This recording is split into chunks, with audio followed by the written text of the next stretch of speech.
Hi, my name is Melanie Sandahl, and I'm a pre-K developmental delay teacher at South Downs Pre-K Center in Baton Rouge. I have my bachelor's in elementary education. I have an add-on certification as an early interventionist, an add-on certification for pre-K through 3, and I have my master's in mild moderate special education.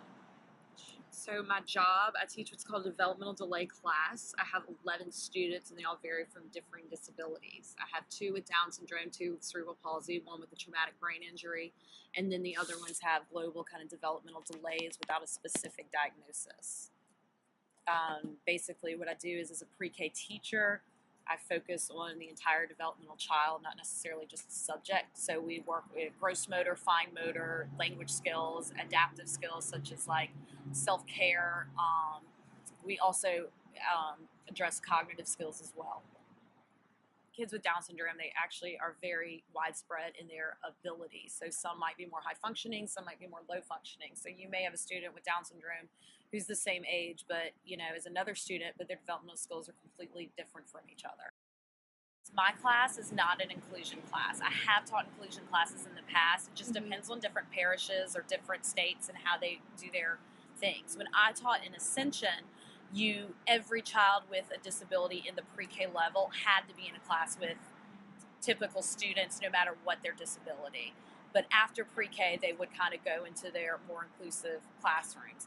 In EBR, where I am now, I have a self-contained classroom, which is only special needs students. But a lot of them will go like centers with the typical students, or go to PE with them, or go to eat lunch with them and do things like that. So they do get those social skills. But there is, the whole point is to get them with their peers. So I do understand being around their peers, but sometimes depending on the child, they may not, be able to function as well in front of more kids. They kind of need that small numbers in order to progress in their skills. It's not an affliction. It's something they have. This isn't something that people should feel sorry about somebody for. This isn't something that, you should look down on people or look down on the parents, or, feel sorry for the parents in any way. Many parents with students with Down syndrome are perfectly happy and are happy they have one. Kids with Down syndrome are capable of a lot of things that we aren't capable of. Empathy.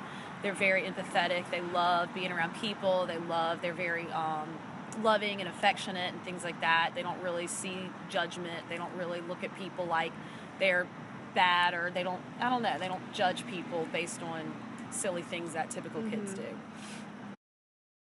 The kids I love the most, and I love seeing them progress.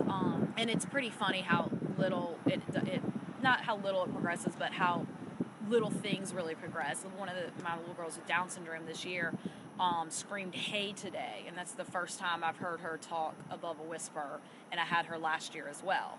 So for her to just do that, and that's a huge step for her. So having those kind of moments have been great, and just seeing their progression and just seeing what they're able to do that they weren't able to do when they first came to you.